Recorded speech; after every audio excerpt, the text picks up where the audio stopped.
All right, let's talk about Jayden Daniels and the Washington Commanders here. Who, I thought this is a really good game from Daniels, and I know a lot of people are going to kind of write it off just because it is the Titans who have not played particularly well this year, even if their defense has been better than their offense. Still, I think a lot of people are saying, yeah, it's a get right game. Nothing more to it. I thought he did some really nice stuff in here, though, Daniels did. And let's talk about what he was able to do. First, it was a lot of stuff like this. The Titans playing man coverage. It's a 3rd down and 1, and they're going to throw it here to, this is Terry McLaurin. And, a big part of the game is, getting Terry McLaurin going, right? Watch as Daniels is going to take the snap. He looks in McLaurin's direction, and as of right here, there's a window for sure. Daniels is able to make a quick throw. It's right on the money, and they're able to complete the first down. It's nothing crazy, a play like this, but doing this with a high consistency is a really important trait in a quarterback. And I think that when you get these plays going, it also branches things out so you can get better plays. For example, this one, it's going to be a 3rd down and 2 now, zone coverage. You have a receiver who's going to go from the offense's right to the offense's left. It's once again Terry McLaurin. And a lot of times these routes are really difficult to cover, right? Because if you're at a safety on the top of the screen, so on the offense's left, well, who are you looking at? You're looking at the players that are starting off the play on that side of the field. So when Daniels takes a snap, runs a play action, an effective one too, you see right here, McLaurin is starting to get open. Daniels notices this. You're going to see that Daniels is able to make an accurate throw and they're able to pick up a completion. Again, it's just a well-oiled machine right now for this Commanders offense, right? These things are just working. And so, well, yes, these are not the highest degree of difficulty plays for Daniels, for sure. He's still being able to make them, and that's the good parts. Okay, so that's kind of step one, right? Making the plays that you have to make. But then you want to see more a little bit, right? Like, what about something like this, where this is going to be a higher degree of difficulty play? It's a 3rd down and goal. It's once again a one-on-one matchup, so that part's pretty similar. You're once again looking towards Terry McLaurin, so that part's pretty similar. But this is just straight up going to be better coverage. Watch. Daniels takes a snap, looks over right here, and there's not separation at all. This is one where if it's not 17 on the back of the jersey, you're probably looking somewhere else. But it is 17 on the back of the jersey. So let's, trust our guy. Let's maybe put it in a spot where only he can get it. Trust that he can make a tough catch. And look at that throw and catch. That's, again, it's good stuff there by Daniels. And he was doing this all game. Again, he went 25 for 30 in the game. He was consistently making the correct throws. Not all of them were that far down the field, which is why only 206 yards. So maybe not crazy yards per attempt, but he was just making consistent plays. And hey, this one's a 3-yard gain, right? Or actually, I believe a 4-yard gain, but still, was a very good play. Of course, listen, there was some defense that I think the Titans would look back and say, yeah, we kind of gave him that one. That was a factor. This play, it's going to be Zach Ertz, actually, who's running this route. In man coverage, you see he's going to sort of fake as though he's going towards the bottom of the screen and then go more towards the top of the screen. As you see, partially due to kind of a fake as though they're going to pitch it to Robinson. I think that helped out a lot. You see that the defender for the Titans here just, not playing this particularly well. Watch as Ertz cuts over the middle, gets wide open. But again, to Daniels' credit, he noticed that Ertz had good leverage, gets the ball there quickly, puts it right on the money so Ertz can run after the catch. It's good stuff, right? I think with Daniels, we talk a lot about the fun stuff of being able to throw down the field and being able to run with the football.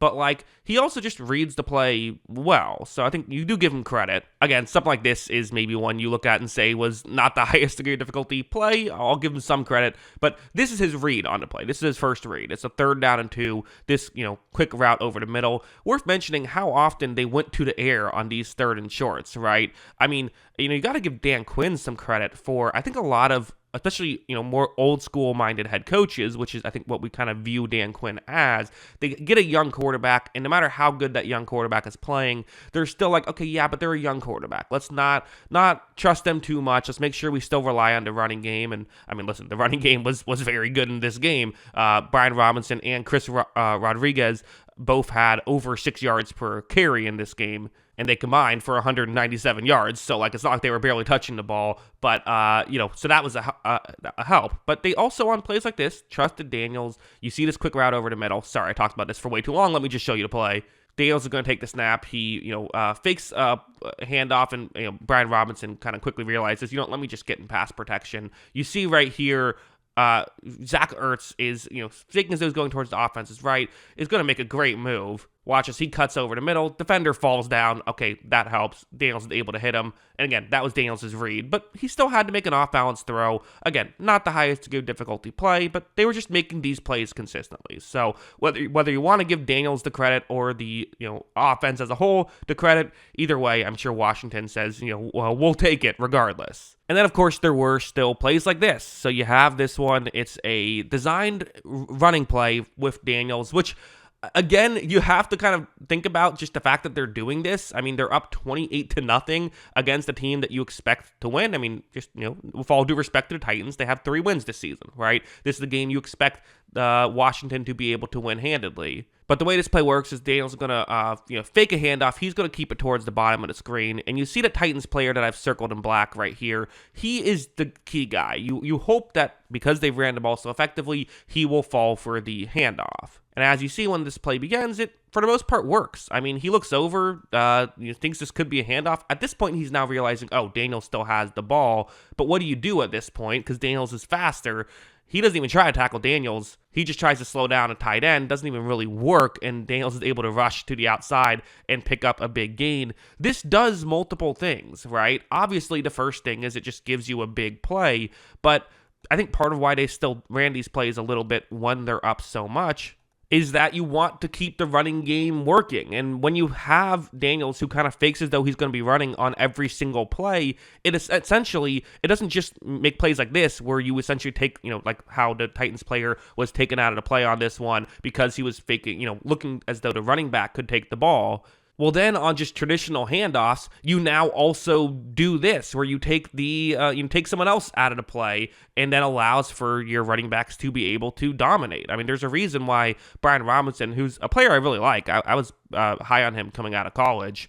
But he's someone who, in his rookie year had 3.9 yards per carry. Last year had 4.1 yards per carry. Now he's up to 4.6 yards per carry. And part of that, you can say team around him. But I think a big part of that is Daniels and the threat of Daniels rushing as well. So, yeah, I mean, it's a real factor and it really does matter. So, yeah, those are kind of my thoughts on Daniels. Again, was it the toughest defense he's going to play this season? No, it wasn't. But you know what? If you can clean up in these games and beat again, the Titans defense hasn't been horrible this season. If you can just do this a couple more times, they have the Saints and Cowboys on the schedule, which I know they lost to the Cowboys, but you have to assume they can win those games. And then as long as you beat either the Eagles or the Falcons, probably the Falcons is the one, then you're going to get into the playoffs. Even if you lose both of those games, you got a good chance. But yeah, if Daniels plays this way, hey, they could win all 4. Who knows? But that's what I think. What do you think? Let me know in the comments below.